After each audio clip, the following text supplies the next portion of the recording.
Olá, Mauro, voltamos agora, já recuperamos a questão do áudio aí. Eu queria pedir desculpa para todos vocês que estão assistindo aí, mas o programa é ao vivo, é assim mesmo, mas agora espero que a gente consiga transcorrer o programa da melhor forma, viu, Mauro? Queria agradecer a presença. Hoje nós estamos recebendo aqui o professor titular aposentado Paulo César Razucchi, aqui com o Mauro Fala, e Rafael Moia Filho também. Boa noite, Rafael. Boa noite a todos, boa noite, professor.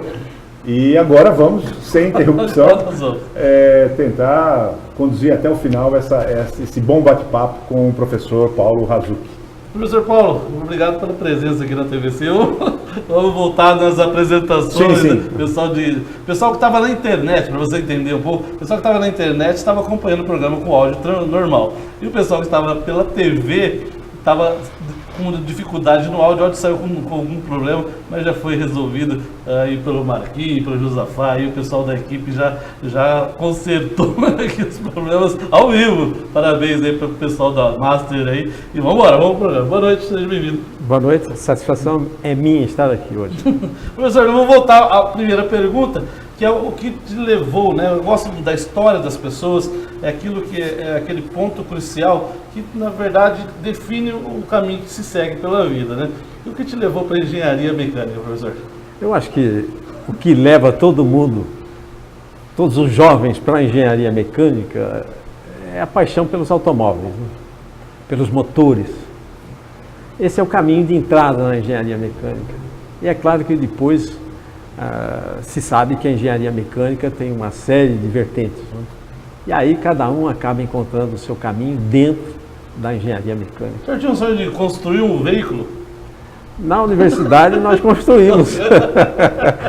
Até hoje existem professores lá que fazem um trabalho de extensão muito interessante com os alunos, né, construindo barja e os protótipos. Exatamente. Que o Bauru, inclusive, volta e meia, recebe um prêmio. Prêmios, né? Com os bairros aqui de Bauru, são bem conceituados, né? São sim. Então vamos lá, o pessoal que estava acompanhando aí, o Flávio Guedes, mandou um grande abraço aqui para o professor Paulo Razucchi, foi aluno do professor, um grande abraço, é o cidadão de Piratininga, e também a Claudineia. Boa noite.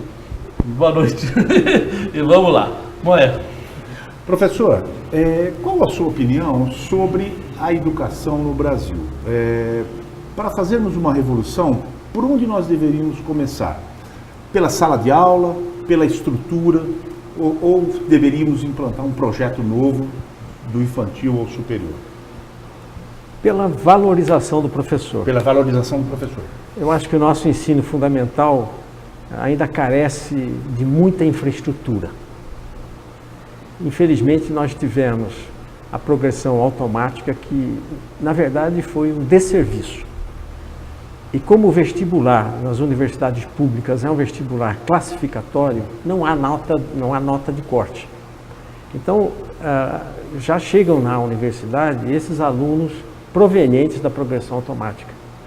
Infelizmente, são alunos que não têm condições de acompanhar o ensino universitário. Assim como os cotistas, né? Sim.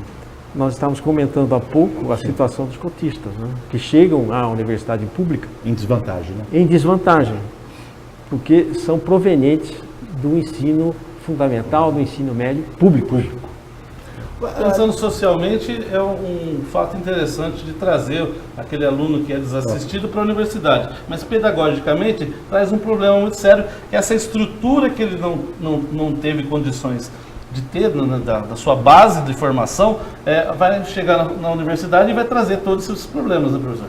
Sem dúvida. Quando eu estava presidindo o Conselho de Ensino e Pesquisa da Unesp, eu fiz isso de 2001 até o início de 2005, nós trouxemos a pró-reitora de graduação da UERJ, a Universidade Estadual do Rio de Janeiro, foi a primeira a implantar as cotas e a primeira a sentir as dificuldades. Então ela mencionou uma relação dessas dificuldades. Os cotistas precisam de um nivelamento. E, infelizmente, as nossas universidades públicas não têm condições de propiciar isto ao cotista. O cotista tem dificuldade em se manter na universidade porque muitas vezes a universidade não tem a moradia para oferecer ao cotista. moradia estudantil. Ele tem dificuldade em fazer uma refeição na escola, embora muitas vezes essa refeição seja subsidiada. Existem cotistas que têm dificuldade em se deslocar para a universidade. Então, ao final, ele acaba deixando a escola. Sim. A gente enxerga isso aí, Sem dúvida alguma. É como o governo quer acertar uma situação que é, de fato, importante que se resolva, mas não resolve na base, né? Ele quer resolver lá na frente e acaba criando mais um problema lá na frente, Claro. né? Em vez de resolver lá na base, a formação do aluno, até a formação de ter condições de chegar numa universidade com condições de aprender, né, Sim, irmão? qualidade. O outro problema relacionado a isso foi a ampliação que todas as 3 universidades do nosso estado fizeram. Na minha época, a Unesp fez uma ampliação física de quase 50%.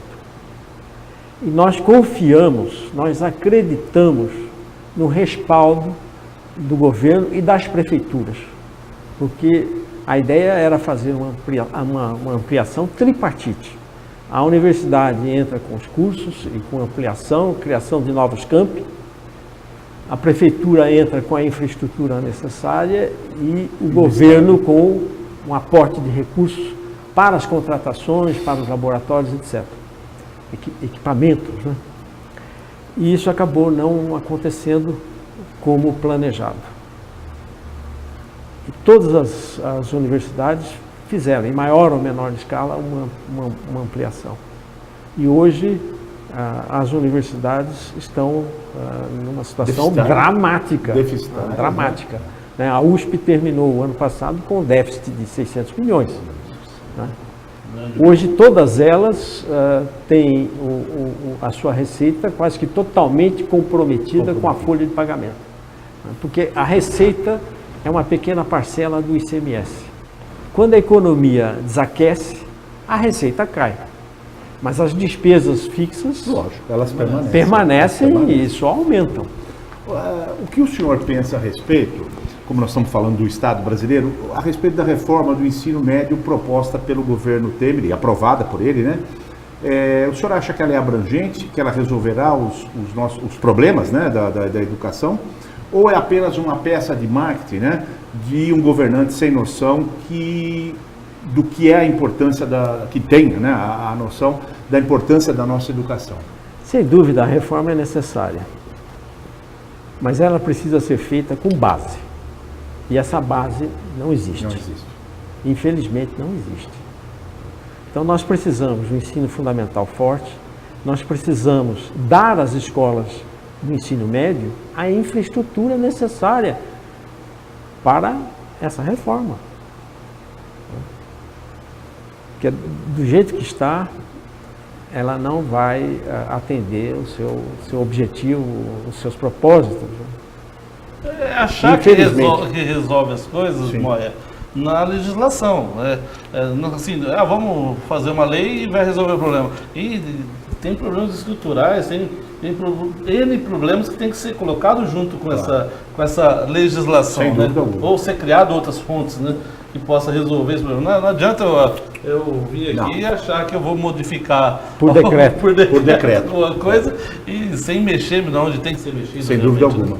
Nesses últimos, a nossa política, professor, foi destroçada nos últimos 25 anos por conta de partidos políticos nefastos, políticos ignóbeis e muita desinformação. Estes não têm ideologia, exceto para praticar a corrupção. Existe luz no fim do túnel, chamado Brasil? Ou já roubaram o túnel? Roubaram tudo a luz dos fios. Veja bem, Rafael, o Estado nós podemos considerar como permanente, o governo como transitório. Entre o Estado e o governo existe a burocracia. O governo domina o Estado, domina as instituições que devem gerenciar e administrar a nação. E a burocracia cresce e pesa cada vez mais sobre a sociedade. Sim. Então, educação, saúde, segurança, que forma um tripé básico relacionado ao bem-estar da população. Sim. Toda essa infraestrutura está completamente arruinada. Infelizmente, é essa a nossa situação.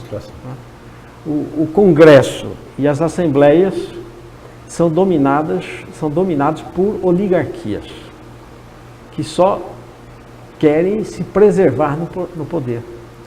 Legislam as leis em benefício próprio. Ou dos seus grupos, né? Ou dos seus grupos. São oligarquias políticas e econômicas. Né? Nós estamos vendo aí o exemplo de grandes empresas em conluio com o Congresso. Sem dúvida. Então é difícil ver luz no fim do túnel. Mas o senhor acha que Onde achar o túnel. Brasil tem força institucional para se reorganizar? Outro dia, mexendo aí em alguns números, eu achei a seguinte informação. Em 2000, o Estado brasileiro custava em impostos arrecadados 500 bilhões de reais, valor atualizado em 2015. No final de 2014, mesmo o Estado custa 1,5 trilhões de reais, valor de 2015. Portanto, em 14, 15 anos, o Estado carreou para si 3 vezes mais. Sim. Se tornando uma máquina pesada, lenta. É um monstro indomável, né? É um monstro indomável. É um monstro indomável. Então, não há o que chegue, né? Não há o que chegue. É um devorador de recursos. E o pior é que não gerencia isso de forma correta, né? Ele é ineficaz, Sim. perdulário, Perdulário. e não investe onde precisa investir. Sim. Aliado a isso, professor, vamos ver o outro lado também, né? O nosso país tem ONGs, OCIPs, OSs e diversas instituições que, aonde tem o dinheiro, aonde tem recurso público, sempre a gente percebe que, com conivência, obviamente, de servidores, de governantes ou de políticos, né, se desvia o ideal e se desvia o recurso, né? Isso dificulta para que a gente possa sonhar com um Brasil melhor para os nossos netos, né? É realmente muito difícil, porque não é só essa máquina que não atua, que não funciona, ou que funciona de forma lenta e muito ruim, né, para os desejos da nação, mas nós também temos, do outro lado, uma conivência com a corrupção, com a prática do levar vantagem em tudo. Então a gente começa a perceber que essa estrutura não é só incorreta ou não está só errada no que tange ao governo. É por isso que eu digo, Rafael, que o que falta mesmo para o Brasil é a educação. Porque a educação é a base de tudo. Sim. Na educação se aprende a civilidade, você tem contato com o que é moral, o que não é moral, O que é ético. o que é ético, o que não é ético. Então, realmente a educação é primordial, né? Sim, É primordial. sem dúvida alguma. É o que acabaria com a desigualdade. Na verdade, a desigualdade social é uma consequência da falta de educação e da falta de trabalho. Sim. Que acaba formando um tripé, né? Família, como eixo central, o trabalho e a educação. E hoje, infelizmente, a maioria das famílias encontra-se desestruturadas. É verdade. A maioria das famílias. A maioria. Professor, eu tinha perguntado para o senhor, antes da gente ter aquele probleminha do áudio aqui, os desafios de ser professor. O senhor falou que tem 40 anos na docência, e eu queria saber quais eram os desafios há 40 anos atrás e quais são os desafios hoje nessa nova sociedade, nessa sociedade moderna que nós vivemos. Olha, realmente, É um salto, né? realmente o desafio é muito grande, né? Em poucos anos, veja, a engenharia era dada em 5 anos. Há 40 anos atrás se fazia engenharia em 5 anos. 5 anos. Hoje se faz a engenharia nos mesmos 5 anos. Então a forma com que você tem que transmitir o conhecimento precisa mudar. Que existe muita tecnologia acumulada e você tem que repassar essas informações aos seus alunos no mesmo espaço de tempo. Então, em um mês você tem que dar o conteúdo de um livro ou de 2 livros. Então o ensino hoje depende muito mais do aluno do que do professor. E você não pode colocar o conhecimento no colo do aluno. Tudo que é dado de graça não é valorizado. O conhecimento também é assim. Sim. O aluno precisa conquistar o conhecimento e aprender a aprender. Porque ele vai ter que continuar aprendendo para o resto da vida. Porque o avanço da tecnologia é algo assustador. A velocidade é imensa, né? Muito então, grande. esse ensino, ele é cumulativo. Desses 40 anos, o aluno de 40 anos atrás, ele tinha uma carga de conteúdo inferior, que seria assim, um volume menor que os alunos de hoje têm. Sim. Os alunos de hoje têm um acúmulo desses 40 anos ali, Sem dúvida. em conteúdo que eles têm que buscar de uma forma ou dentro da própria universidade ou durante a sua vida, né? São novas tecnologias, né? Novos desafios. Aqui sabe falar dos veículos, né? O que eram veículos há 40 anos atrás Exatamente. e hoje São hoje, o que são os veículos hoje, né? E sem falar nas novas profissões, né? Sim. Hoje nós temos a biotecnologia, a química ambiental, a física médica, Nanotecnologia. a nanotecnologia, Quer dizer, a administração voltada para o agronegócio, especificamente voltada para o agronegócio, que é a força motriz do Brasil. do Brasil. Hoje cabe uma especialização dentro das engenharias? Sem dúvida, sem dúvida. Aqui mesmo na Unesp nós temos o mestrado e o doutorado, né? E na Estrito formação, sensu. e na formação da graduação? Existiria hoje, hoje eu vi no programa do Roda Viva, o Etevaldo, um jornalista, que algumas profissões vão deixar de existir, já isso Sim. vem acontecendo, e novas profissões Estão surgindo. Estão surgindo. Hoje, como pensar numa universidade para esse mundo que de repente ainda é uma incógnita? Exatamente. É por isso que nós temos que aprender constantemente. Né? Sim. Eu continuo aprendendo. Né? Com toda essa bagagem que eu tenho dentro da minha área, eu continuo aprendendo. Porque se você deixa de aprender, você perde a empregabilidade. Claro. Você deixa de ser competitivo no mercado. Professor, como disse Dale Turner, algumas das melhores lições, né, são aprendidas com os erros do passado. O erro do passado é a sabedoria do futuro? O senhor, com essa vivência de 40 anos, o senhor diria isso? Quer dizer, os erros do passado são as lições para o futuro? Olha, dentro da ciência, isso é bastante importante, né? Porque um erro numa determinada pesquisa, numa determinada atuação acadêmica, mostra um caminho a não ser seguido. A não ser seguido. Então o erro também é construtivo, ele é importante. Às vezes você tem uma dissertação no mestrado ou uma tese no doutorado que mostra exatamente isso. Foi um trabalho muito bonito, muito bem feito, muito bem pesquisado, mas indica que esse não é um caminho a ser Não é o seguido. caminho a seguir. Mas que poucos querem percorrer esse caminho, né, professor? Então, Eu acho que até é uma questão da própria academia. Os alunos não querem percorrer um caminho que não vai chegar a alguma coisa, né? Assim, no êxito da pesquisa, né? O senhor acha que isso aí, a própria universidade ou a própria meio acadêmico acaba levando o aluno a querer ter o êxito da sua pesquisa? Olha, infelizmente, a universidade, talvez eu possa extrapolar isso para todas as universidades públicas, né, do Brasil, as estaduais e as federais, elas são muito pressionadas pelos órgãos de fomento à pesquisa.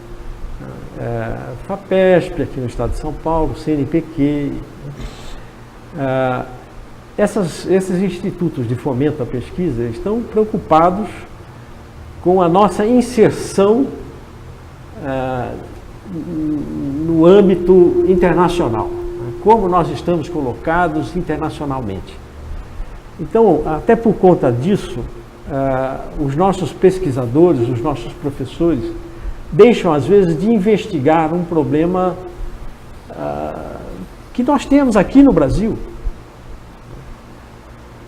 Então, a pesquisa dentro da universidade, ela também precisa ser voltada aos interesses da nossa sociedade.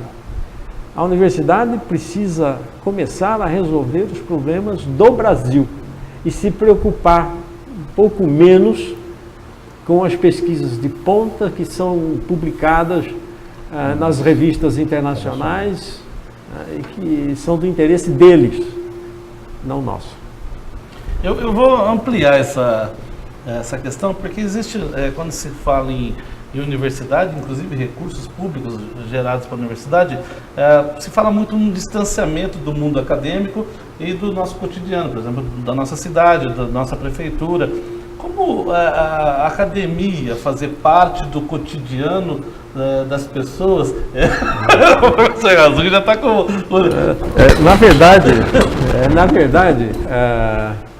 É possível isso? A academia fazer um pouco mais... A universidade, ela esteve realmente distante da comunidade. Uhum. Talvez pela falta de um interlocutor. Sim. Porque o linguajar da comunidade é um pouco diferente do linguajar acadêmico. Talvez uma interlocução aí possa facilitar esse contato. Eu tenho visto nos jornais um contato mais a miúde, principalmente da Faculdade de Arquitetura, Artes e Comunicação, né, através do seu novo diretor, com a Prefeitura. Isso é importante. Eu acho que é um bom começo. Até para os alunos, eu acho que, eu falo como ex-aluno, eu gostaria de fazer algo em prol à sociedade, ou ter alguma coisa acadêmica que eu possa trabalhar junto às prefeituras ou a entidades sociais. Eu acho que seria muito bacana isso. Não sei, eu acho que esse interlocutor é algo assim, pensar, né? Uhum. Mas seria muito importante isso, né? Inclusive o aluno que tem esse benesse do ensino público, sei lá, uma forma de compensar esse benefício que ele está recebendo para a sociedade também, né? Um tipo de prestação de serviço. Eu ainda não sei o que seria, se pensar nessa interlocução academia-sociedade, mas seria um caminho bacana. E eu acho que muitos alunos teriam prazer de fazer isso. Com certeza. De prestar esse serviço à sociedade, né, professor? Com certeza. O poder público também deveria procurar um pouco mais, se aproximar da universidade. Sim, fazer convênios, estabelecer convênios, não só com as universidades públicas, no caso nosso aqui a USP, a Unesp, mas, na minha opinião, também com as grandes faculdades, com as grandes universidades.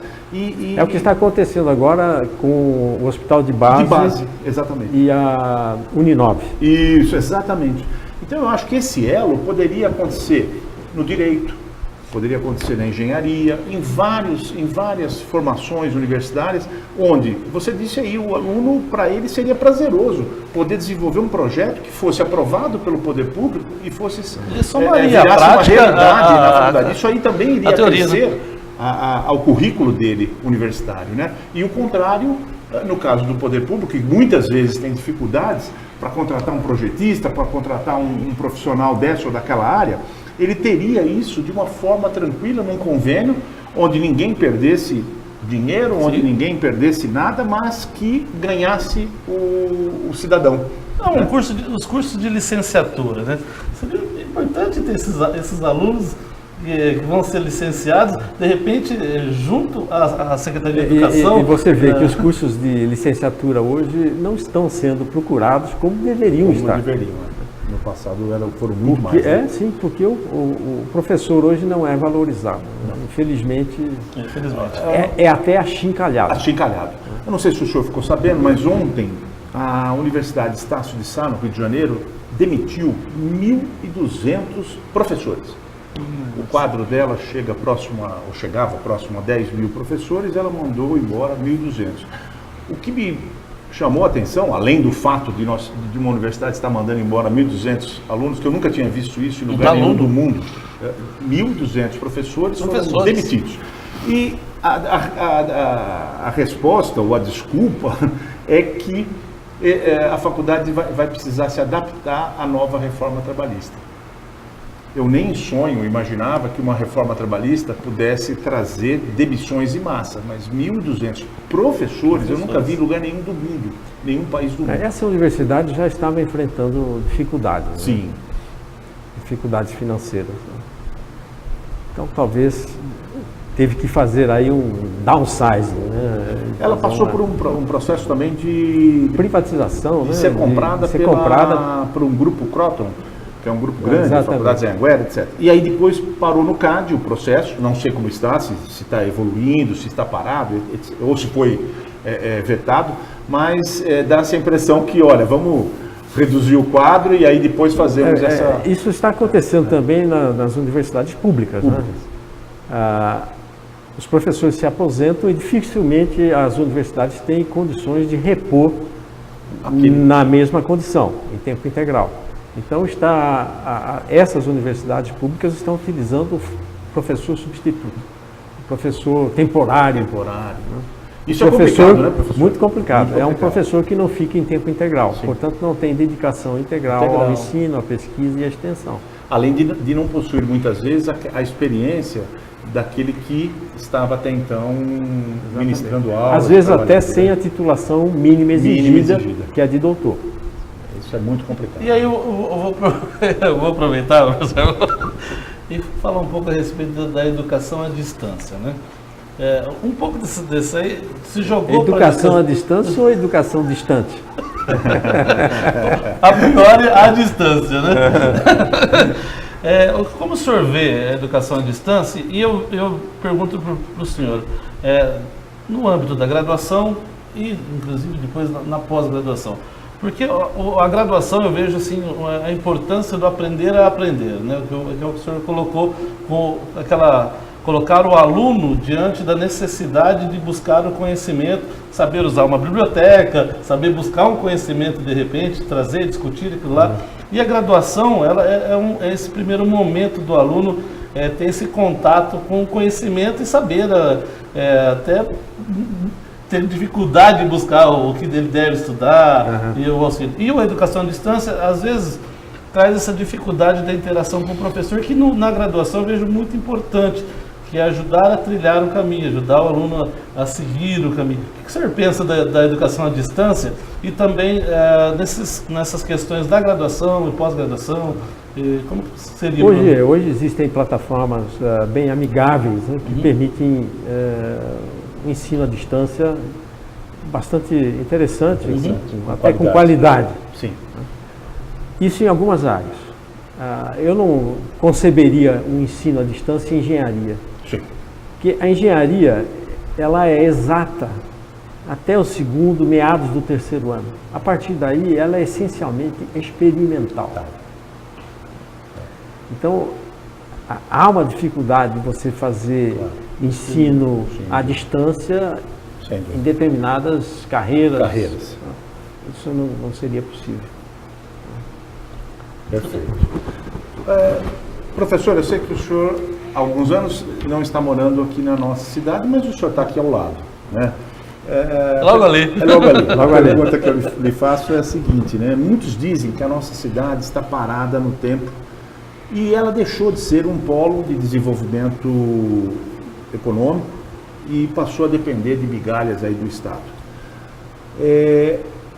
Isso, logicamente, tem um custo, tem um preço, né? Muitas empresas acabam se afastando de Bauru por conta disso, quer dizer, aquela potência da década de 70, da década de 80 deixou de existir e acabam complicando ainda mais, pois ao se afastarem deixam de gerar empregos aqui, etc. Qual a opinião do senhor sobre a administração de Bauru nesses anos todos?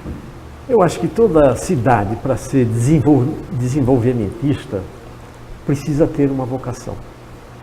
Bauru não tem uma vocação ainda. Não descobriu a vocação? Não. Na minha opinião, não. A ferrovia era essa vocação? Era essa a vocação. Quer Era dizer, essa a vocação. Naquele momento era o carro-chefe, era aquilo Vamos olhar para a região. Jaú tem uma vocação. A indústria calçadista. Sim. Assim como Birigui. Birigui, uma força.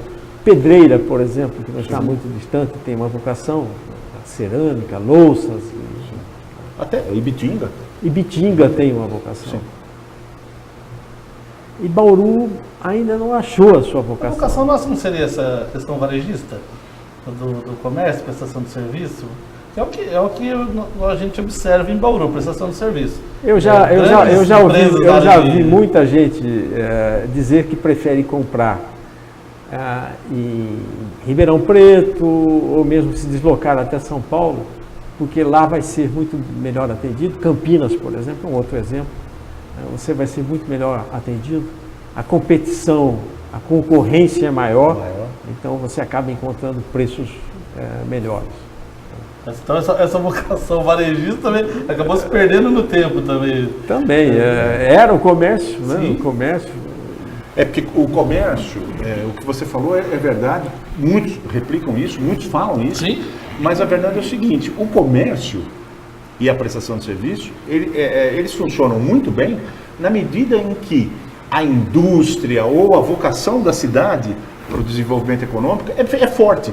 A partir do momento que ela é muito forte, o comércio vai ela devolvendo, alavanca. e ela alavanca. Alavanca. Então aí você tem o crescimento da cidade, da economia da cidade, natural, e você leva junto com isso o comércio e a prestação de serviço. certeza. Agora, na medida que você não tem e que você perde, no nosso caso aqui, que foi o caso da ferrovia, e o desenvolvimento ele recrudesce, quer dizer, o que acontece?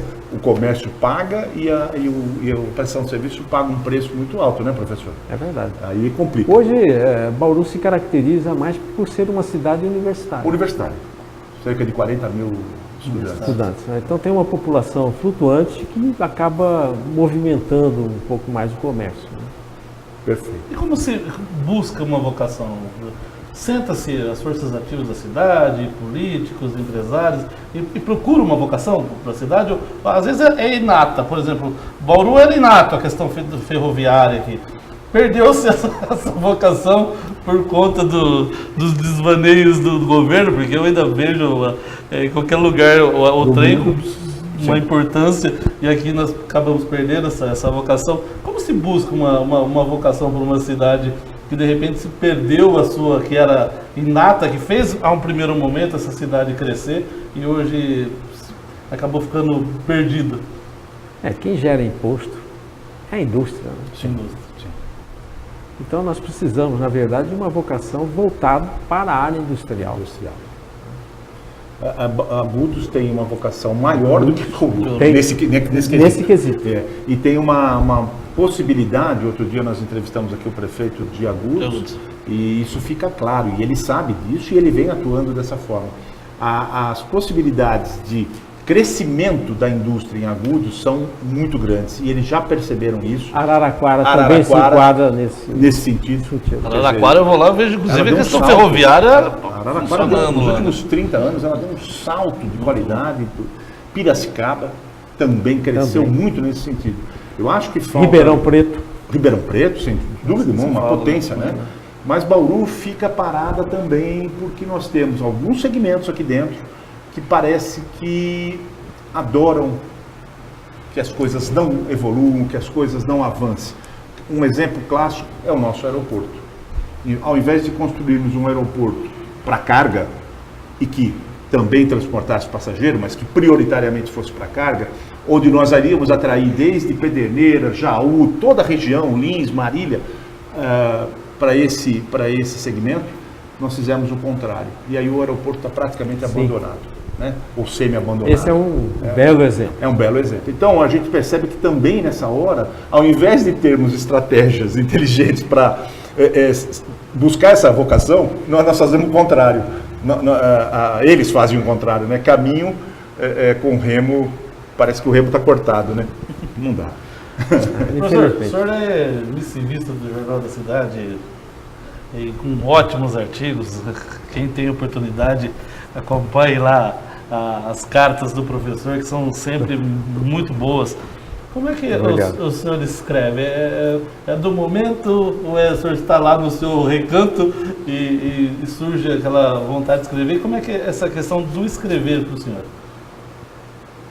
Olha, eu sempre gostei de escrever. Né? O engenheiro também precisa fazer seu relatório. Não é só matemática. Não é só número. Não é só número. E, na verdade, essa é uma grande dificuldade dos nossos alunos. Uhum. Então, eu sempre gostei de escrever e sempre que posso eu escrevo. Mas muito bacana, porque eu acabei de ler aquele, o artigo do professor sobre a água. Mistura a poesia, mas também tem o dedo do engenheiro. É muito bacana. A base da engenharia é formada também por um tripé, né? É a química, a física e a matemática. Então, essa é, na verdade, uma das razões pelas quais nós não estamos formando hoje bons engenheiros. Porque nós não temos bons professores de física e de matemática na base. Isso é uma realidade. Na base, quem dá aula, às vezes, de matemática e física, ou mesmo de química, é um professor improvisado. Ele veio de uma outra área para cobrir uma falta, uma carência. Uma carência de profissionais nessa área. Eu iria complementar a sua pergunta, dizendo, né, o senhor é um homem de exatas, né? 40 anos militando na docência em exatas, porém o senhor transita com imensa facilidade no mundo de humanas. Onde o professor se sente mais à vontade?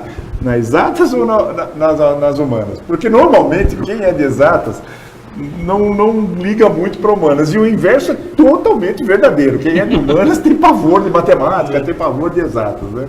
Mas o senhor transita bem pelas duas áreas, né? De fato, eu gosto das duas áreas, né? Escrever para mim é um hobby, é um passatempo muito gostoso. Sempre que eu tenho tempo disponível, eu sento no meu computador e procuro escrever. E não desprezo qualquer inspiração. A hora que ela chega, eu vou lá e eu tenho um artigo que eu encaminhei ontem para o JC. Endereçado aos políticos de carreira. Opa, não vai perder. Aos políticos de carreira.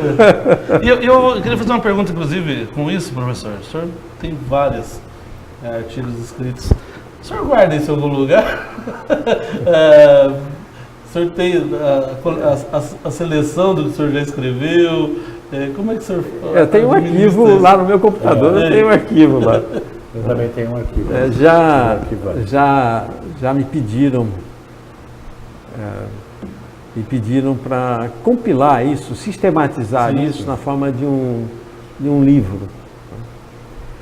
Eu já tenho um livro impresso na área de exatas, na área de engenharia, tenho artigos publicados em vários livros, né? Capítulos de livros, né? Mas é uma dificuldade isso, né? Porque às vezes não justifica o trabalho que você tem para editar um livro. Sim, né? E hoje todo mundo acaba lendo aqui, né? No celular ou no tablet, ou no próprio computador. Né? É verdade. E na área de exatas isso é mais complicado ainda, porque... E aí o público é muito restrito. O tempo entre você elaborar o livro e ele sair do prelo e ir para as livrarias é um tempo muito grande. E muitas vezes aquilo que você pesquisou e publicou chega defasado. Pode acontecer. Então, a atenção hoje na área técnica é voltada para artigos, que você apresenta em simpósios, em congressos, né? E sai tudo na mídia eletrônica. E tem um efeito imediato. Né? Tem um efeito mais imediato. Professor, segundo Bertrand Russell, a ambição de possuir mais do que qualquer outra coisa, né, impede os homens de viverem de uma maneira livre e nobre. Essa ganância aliada a um consumismo exagerado, na sua opinião, é o que está destruindo a nossa sociedade na sua base? Sem dúvida. Esse é um dos fatores, né? É um dos fatores. Né? As pessoas só pensam em ter, em possuir e esquecem. Em consumir. Né? Consumir. o planeta é limitado, né? Os recursos do planeta são limitados. A água, por exemplo. A água, né? Então, até quando o planeta vai suportar isso? É claro que vai chegar um momento em que tudo isso precisa ser repensado. Esse estilo de vida precisa ser repensado.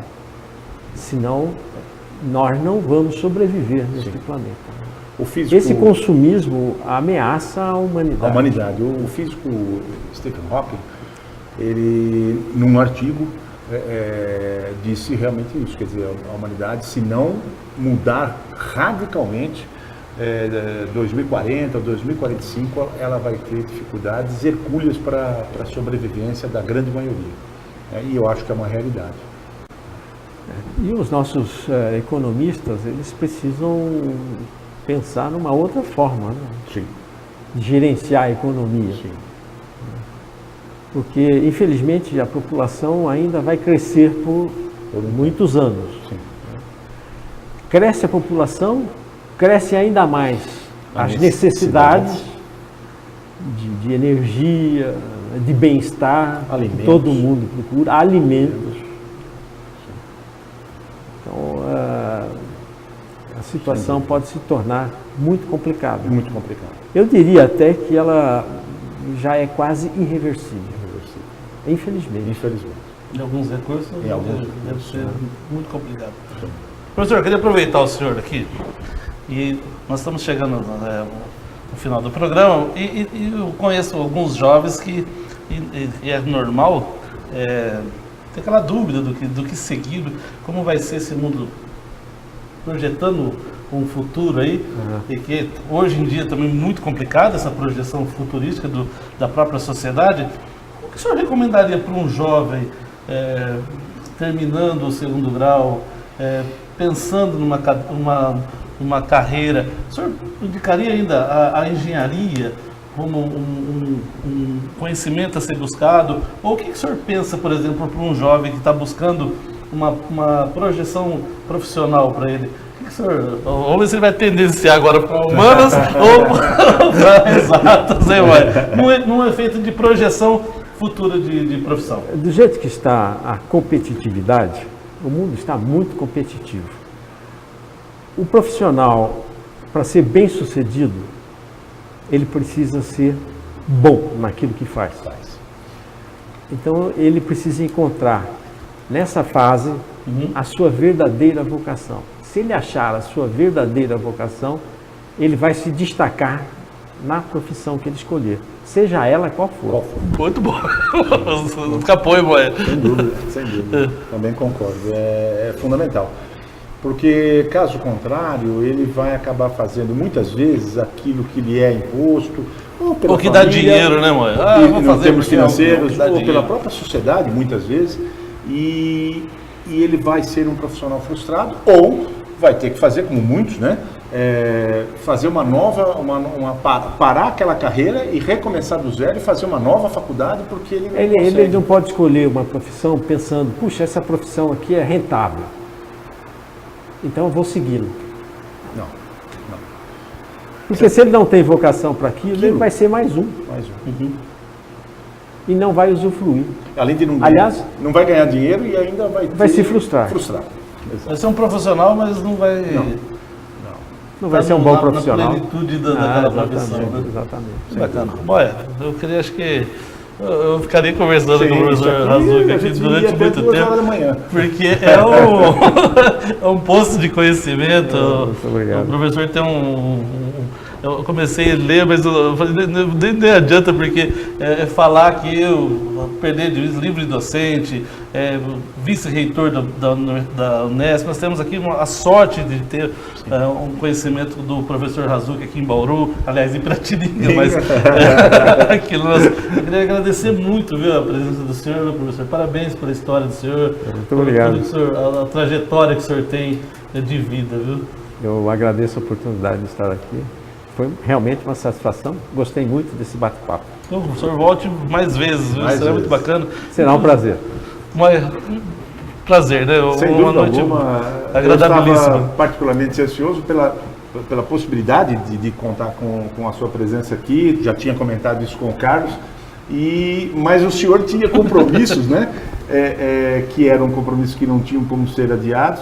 E eu estava na torcida para que, após o fim desses compromissos, houvesse tempo aqui para que a gente pudesse trazê-lo ainda esse ano, né? Então foi um prazer enorme, fiquei muito feliz pela sua presença e tenho certeza que aqueles que nos acompanharam realmente tiveram uma noite agradável.